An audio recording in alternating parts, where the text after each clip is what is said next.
ဆေးအားနည်းတဲ့ကလေးတွေ writing အားနည်းတဲ့သူလေးတွေအတွက်တချင်တဲ့တူတခါလေးရေးကြည့်ရအောင်ဒီတစ်ခေါက်တစ်ချက်ရွေးချယ်ထားတဲ့ခေါင်းစဉ်လေးကတော့ above 3%ဒီ title လေးကိုကြည့်ခြင်းအပြင်တချို့တို့သုံးသွားရမယ့် writing အမျိုးအစားကတော့ persuasive writing ဖြစ်ပါတယ်။ကဲဒါဆိုဒါလေးကဘာလေးလဲဆိုတော့တစ်ဖက်လူကကိုပြောတာကိုယုံကြည်လာအောင်ကိုဘက်ကနေပါလာအောင်ကိုကဆွဲဆောင်ပြီးတော့ရေးသားတဲ့အရေးသားမျိုးပေါ့ဥပမာ persuade ဆိုတဲ့ verb လေးကိုသိမယ်ဆိုရင်ဒါကိုကအဲ့လိုပုံစံမျိုးလေးပဲပေါ့နော်ကိုခုဆိုရင်ကိုလိုချင်တဲ့ပစ္စည်းလေးရှိတယ်ဒါလေးကိုတစ်ဖက်လူကဝယ်ပေးချင်လာအောင်ကိုကရေးရမယ်အရေးသားမျိုးဖြစ်ပါတယ်။ကဲဒါဆိုလို့ရှိရင်ဒါလေးကိုလည်းကျတို့ basic learners တွေအတွက် A1 A2 level ကနေစပြီးတော့လိုက်ရေးလို့ရပါပြီ။ကဲဒါဆိုတချို့တို့ဘာမှမရေးခင်အရင်စဉ်းစားကြည့်ရအောင်ကိုကဘာလိုချင်တာလဲဒါလေးရင်စဉ်းစားမယ်နော်ပြီးတော့ဘာအတွက်လိုချင်တာလဲဥမာဆွမ်းနာကလိုမွေးနေ့မို့လို့လိုချင်တာလားဒါမှမဟုတ်ရင်ဒါနှစ်သစ်လက်ဆောင်မို့လို့လိုချင်တာလားဒါမှမဟုတ် Christmas အတွက်လိုချင်တာလားဘယ်ဟာကိုအထူးပြုပြီးတော့ကိုကဘာပစ္စည်းလေးကိုလိုချင်တာလဲနော်ဒါလေးရင်စဉ်းစားမယ်ပြီးရင်နောက်ထပ်လိုချင်ရတဲ့အကြောင်းပြချက်နှစ်ခုလောက်စဉ်းစားပေးပ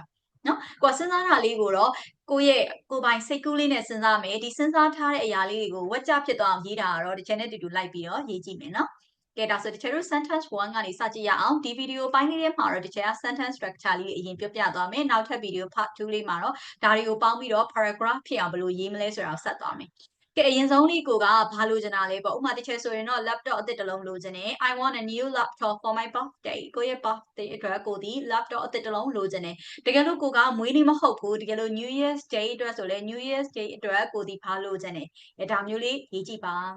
တကယ်လို့မှာပေါ့ကလေးများနေပေါ့ဒါမှမဟုတ်အမေများနေပေါ့ဒါမျိုးအတွက်ပဲဖြစ်ဖြစ်ကိုဒီဘာလေးလိုချင်လဲပေါ့နော်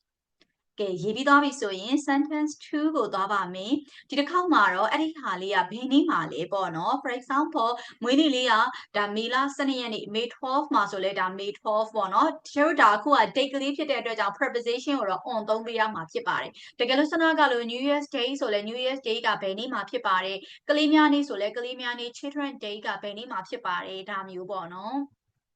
ကဲဒါလေးရေးပါမယ်ဒါလေးရေးပြီးသွားရင်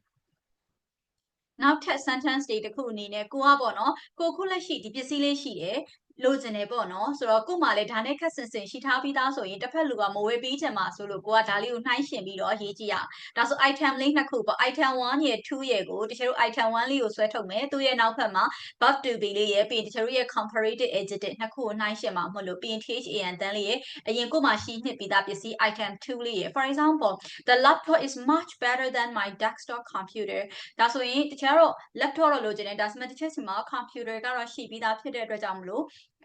့သူတို့နှစ်ခုရဲ့ difference ကတော့ laptop ကအများကြီးပိုကောင်းတယ်ပေါ့ဒါမျိုးပေါ့နော်တကယ်လို့ကို့မှာဥမာပေါ့နော် bicycle အဟောင်းတစ်စီးရှိပြီးသားဒါပေမဲ့ဒီကအသစ်ကလေးဝယ်လိုက်ရင်ဒီအသစ်ကလေးကပိုပြီးတော့မြန်တယ် much faster than ဒါမျိုးပေါ့တကယ်လို့ဒီပစ္စည်းလေးနှစ်ခုနှိုင်းရှင်လာမယ်ဒီဟာလေးကအများကြီးပိုကောင်းတယ်ဒါမျိုးတစ်ချက်လို့ရေးကြည့်ရအောင်ရေးတဲ့အခါမှာလည်းတစ်ခုသတိထားရမှာဒီ comparative adjective ဖြစ်ပါတယ်ဒီနေရာမှာတချို့တို့ကပိုပြီးတော့ difference ကိုကြီးသွားစေဖို့ much ကို quantifier အနေနဲ့အကူခေါ်ထားပေမဲ့ more မဟုတ်ဘူးဆိုတာသိရမယ်နော်ဘာကြောင့်လဲဆိုတော့အနောက်ဘက်ကစကားလုံးက already comparative adjective ဖြစ်ပြီးသားဖြစ်တဲ့အတွက်ကြောင့် more သုံးစရာမလိုပါဘူးနော်တကယ်လို့ faster တို့ nicer တို့နဲ့တွဲသုံးမယ်ဆိုရင်လည်းတချို့တို့ much ဒါတွဲသုံးလို့ရပါတယ်ဒါပေမဲ့ more နဲ့ more nicer ဒါမျိုးမသုံးတော့ဘူးเนาะဘာကြောင့်လဲဆိုတော့ဒီ comparative adjective ဖြစ်နေပြီးသားကိုရှေ့ကနေ more ထပ်မကတ်တော့ဘူးလीเนาะဒါလေးတစ်ချက်တော့သတိထားပါရှင်ကဲဒါဆိုရင်ဒီလိုပုံစံ sentence လေးကိုမှဥမာဒီပစ္စည်းလေးလိုချင်တယ်ဒါနဲ့ခက်ဆင်ဆင်အိမ်မှာလည်းရှိထားနှစ်ပြီးသားဆိုရင်ဒီနှစ်ခုရဲ့ difference လေးကိုတစ်ဖက်သားမြင်သာအောင်လို့တချို့တို့ကပြပေးတဲ့သဘောလေးဖြစ်တယ်ကဲရေးပြီးသွားပြီကိုစိတ်တိုင်းကြရေးပြီးသွားပြီဆိုရင်နောက်ထပ် sentence တစ်ကြောင်းအနေနဲ့